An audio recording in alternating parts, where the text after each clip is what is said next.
A young woman just landed her first big modeling job. A few hours later, she disappeared.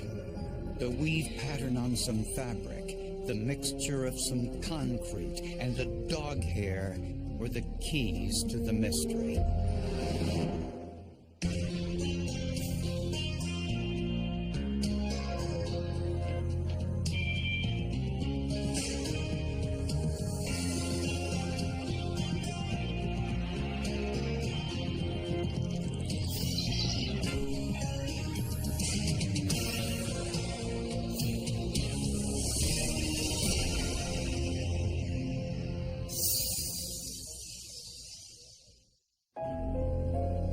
It was a Friday night in central Illinois around 10 p.m.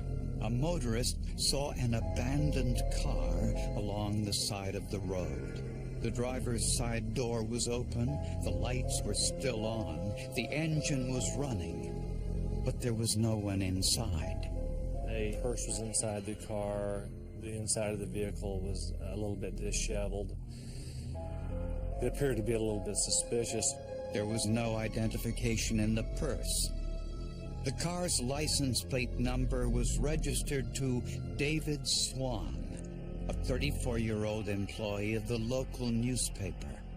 When police called Swan, he said his girlfriend, Karen Slover, had borrowed his car that night to pick up her 3-year-old son, Christopher, who had spent the day with his grandparents. But the car was nowhere near the grandparents' home. It was 40 miles away, facing in a different direction. At that point, she's just missing, you know. At that point, we're not sure if it's a kidnap. You assume it's a kidnapping, hijacking on the highway. Investigators asked family and friends if Karen might simply have run away. Everyone said it was impossible. Friends said Karen had just gotten her first professional modeling job and was excited about it. She was an aspiring model, and she had received a phone call from Paris International indicating that they were going to possibly offer her some work out of state. She was very excited about the modeling job. She was flitting around the office with a big smile on her face and pretty much letting everyone know that she was excited about it. 2 days passed. Still, there was no sign of her. Then, 40 miles away, some boaters on Lake Shelbyville noticed something. They thought it was some garbage, a garbage bag that had floated up to the shoreline. First thing I thought of when I saw that was, this is going to be bad. Inside the bag was a woman's head. Nearby, police found other garbage bags with the rest of her body. I realized that there was a missing person from the Friday night before, a female, in a neighboring county, and the thought flashed through my mind that this probably is that missing female from the neighboring county. Dental records confirmed that the body was Karen Slover. She was just 23 years old. She liked everybody. Everybody liked her. Who could do such a bizarre thing? You don't think about that happening to you until it does. The bags were sealed with duct tape. Inside were chunks of cement and cinders, consistent with the material found on the floor of the car Karen was driving. Apparently, the killer used the cement to keep the bags underwater, but the body gases most likely raised them to the surface. Analysts found 6 dog hairs stuck to a piece of the tape, but there were no fingerprints found on the tape or the bags. The lake apparently washed away all other trace evidence. I have been in law enforcement 33 years, and I have seen a lot of carnage. This affected me probably worse than anything that I've ever seen. At Karen Slover's autopsy, the medical examiner found she was shot in the head 6 times with a .22 caliber handgun at point-blank range. When the actual murder occurred, absolutely lost control and just continued to shoot until probably the gun was empty. The last time anyone saw Karen Slover alive was when she left work to pick up her son, who was spending the day with his grandparents. More than likely, Karen was killed sometime between 5 p.m. When she left her job and 10 o'clock, or roughly 10 o'clock, when her car was found out on the interstate. There was many theories involved. One was she abducted by a pervert, serial killer type investigation? The first potential suspect was her ex-husband, Michael, the father of her little boy. There was obviously some violence in that relationship. We talked to several people who indicated that Michael had battered her in the past. I don't think it was a good relationship. Karen wasn't very fond of Michael's family either. They were the ones babysitting Karen's son, Christopher, on the day of her murder. Karen had a tough time with her ex-in-laws. They're the ones who watched her son, and it was frequently stressful when she either would go to drop him off or to pick him up. But Karen's former husband, Michael Slover, had an alibi for the time of Karen's disappearance. He was working as a security guard at Cub Foods. He had made an arrest that afternoon at Cub Foods. The police had been there. Since Michael had an alibi, investigators turned their attention to Karen's current boyfriend, David Swan. He'd had some run-ins with law enforcement. He'd been put on probation in the past. He had pretended to be or impersonate a law enforcement officer in the past. He'd spent time in a mental ward at a hospital. 34-year-old David Swan had been dating Karen for only a short time. A background check revealed a disturbing incident. He had been involved in killing a deer and then had put the deer over a swimming pool and had used a chainsaw or like instrument to clean the deer. And due to the fact Karen had been dismembered and we weren't exactly sure what the means of dismemberment were, we were interested in information like that. And David's alibi was shaky. On the night of the murder, he was attending a friend's wedding rehearsal, and witnesses said he was 45 minutes late for the rehearsal dinner that followed. This created a 45-minute window that could not be accounted for. We were concerned that David Swan was free for a period of time and could have possibly committed the crime during that time period. I felt like he very, very possibly could have been the one. I remember telling the sheriff that I think I've got the guy. Karen told friends she dreamt of moving to Georgia to pursue her modeling career. Was it possible that David grew angry over her plans to leave? Investigators brought in a profiler to study David's past. The FBI profiler indicated that David did match the profile of the type of person that could be responsible for this type of crime. But investigators had no hard evidence against him, and without it, they couldn't obtain a search warrant. Despite repeated interrogations, he denied having anything to do with Karen's murder. If David Swan was the killer, he might have committed the perfect crime.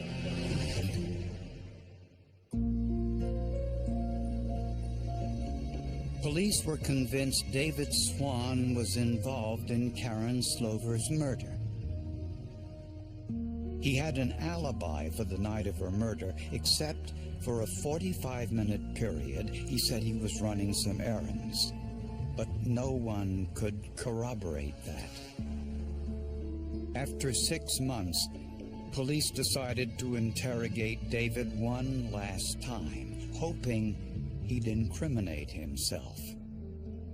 We all held hands and prayed that, Lord, if this is your will, that if David Swan is in fact the one involved, let us get a confession. If he's not involved, give us a sign we can go elsewhere.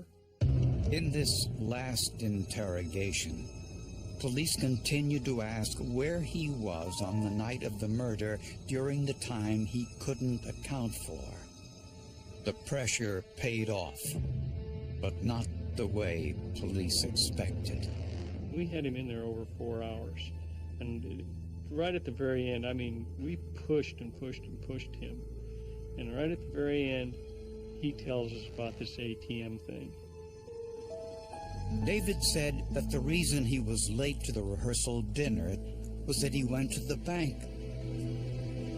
Investigators went to that bank and checked the ATM surveillance video. It showed David Swan just as he said it would. We were able to verify through the ATM tapes David Swan did not have a window of opportunity to commit this crime. With David Swan cleared, there were no other suspects. Investigators feared that Karen Slover's murder might never be solved. I took it personally. I spent a lot of sleepless nights thinking about this case, wondering what I was missing, what we weren't doing, what we needed to do to actually come up with a killer in this case. As a last resort, police looked one more time at the crime scene. It was clear there had to be another car at the scene. There had to be more than one person involved with this. You couldn't leave a vehicle along the interstate and walk back to wherever you left from. Someone had to drive there and pick you up and take you back. So who would have had the motive and the opportunity to commit this crime? Karen's ex-husband Michael had an alibi for the night of the murder, but his parents did not. They were the ones watching Karen's son Christopher on the day of the murder. Michael Slover Sr., he works at a power plant up in the Decatur area. And once he clocked out, he has no alibi after that time. Jeanette Slover, who wasn't employed or anything, she had no alibi or anybody to corroborate their alibi. 51-year-old Jeanette Slover detested her ex-daughter-in-law Karen, and everyone knew how much she loved her 3-year-old grandson, Christopher.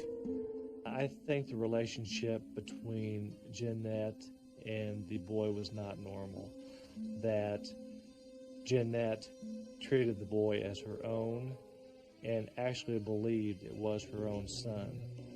In fact, she told friends that after Christopher was born, she began breastfeeding him.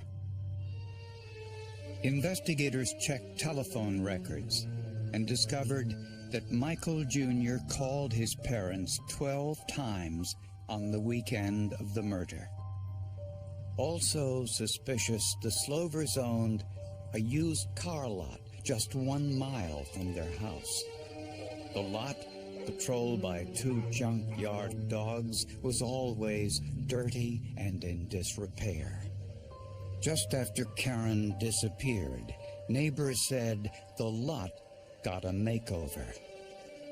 Michael Jr. and Michael Sr. were seen by the neighbors out at Miracle Motors out cleaning up the lot, cutting brush, cutting weeds, burning items, and the neighbors told us that this place was a junk heap. They'd never been out there to clean it up. Was it possible they were trying to remove something connected to Karen's murder? To find out, investigators contacted Richard Monroe, a well-known forensic geologist. Concrete and cinders were found with Karen's body. Could he tell if they came from the Slovers' car lot? Both samples were placed in a scanning electron microscope and hit with high-energy radiation.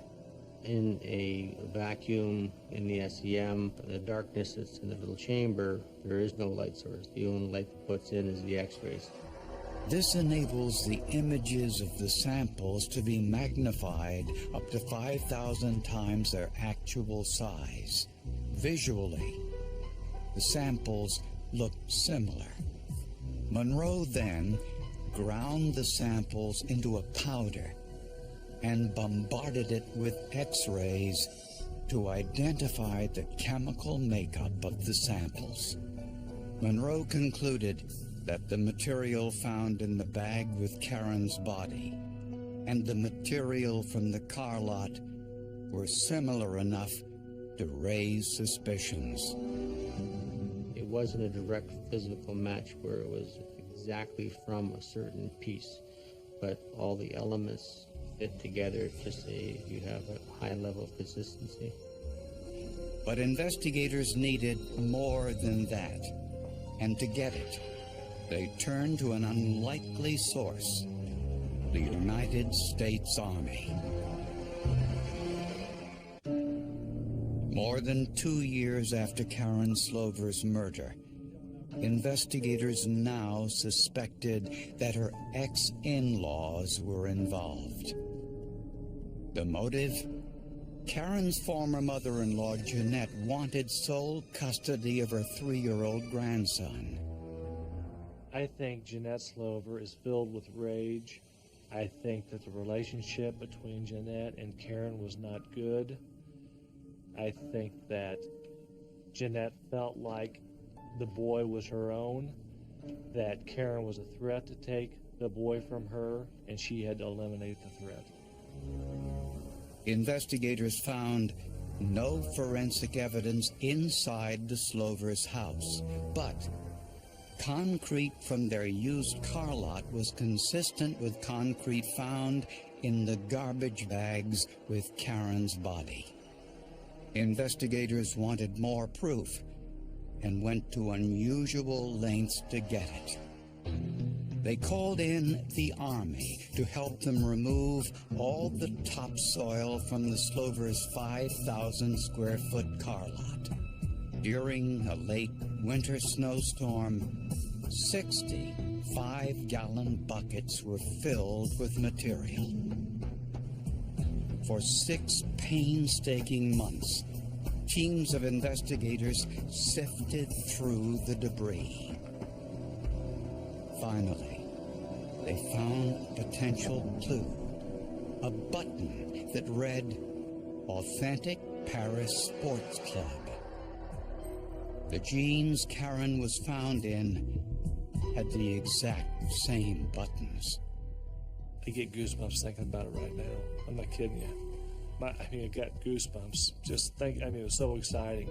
Because we had worked so long and so hard on this and really had not come up with anything. That was the first piece of evidence we felt like we had that was going to lead us to the direction of the killers. Further sifting revealed some rivets, which were also consistent with Karen's jeans. Then, investigators found a different type of button. It was cloth-covered plastic, the type used on shirts and blouses. I called the investigator and I asked, "Where's the white sleeve that was on Karen's body?" He goes, "What sleeve?" And I said, "I can see here in the crime scene photos that there's a cloth-covered button on that sleeve. I want that sleeve." Scientists took a fiber from the button on Karen's blouse and placed it under a comparison microscope. Both buttons were composed of a cotton polyester mix. The next thing was to identify the weave patterns on both buttons. In this case, we had a simple 1-by-1 weave pattern. And that was consistent both with the button that was found at America Motors and the button that came from the sleeve of Karen Slover. Both buttons were the same size, made of the same material, covered with the same fabric, with an identical weave pattern. Finally, the Slovers had 2 dogs, and scientists wondered if the hair on the duct tape came from one of them. The analysis of animal DNA for forensic applications is unusual in that there are probably only 3 or 4 labs in the country that do it.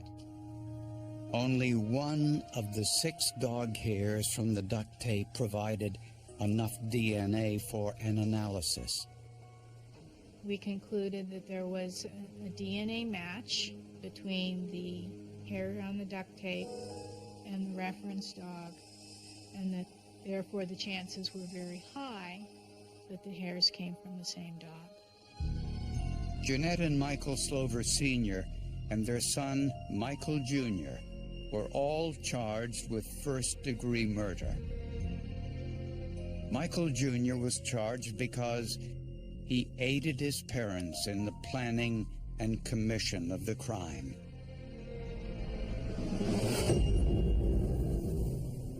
The motive: the Slovers were afraid Karen would move out of state, depriving them of time with Christopher.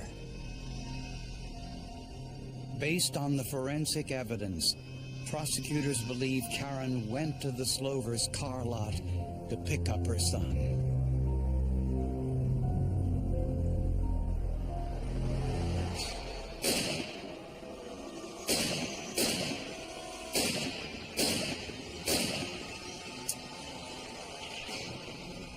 During the dismemberment, buttons from her blouse and jeans fell on the ground,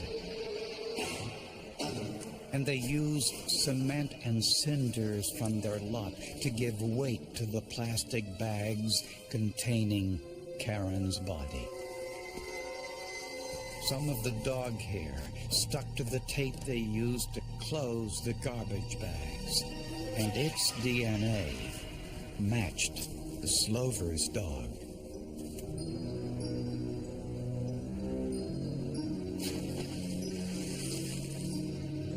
They dumped Karen's body into Lake Shelbyville and abandoned her car along a deserted highway.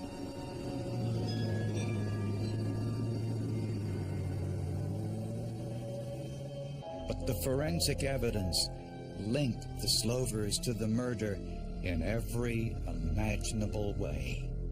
Obviously, this was a highly circumstantial case, but the forensic evidence we had was pretty clear-cut. Although Michael Jr. was working at the time of the murder, he called his parents 12 times that weekend and helped clean up the crime scene afterwards. Prosecutors were convinced he was actively involved in planning the murder and cover-up. The 3 Slovers were all convicted of first-degree murder and sentenced to 60 years in prison. We were delighted that it was finally over. And the fact that all 3 of them were found guilty was even a major blessing, because we felt all 3 of them were involved. I think the Lord had some intervention in this and put us down the right path. So that's just my little evangelizing to you for what it's worth.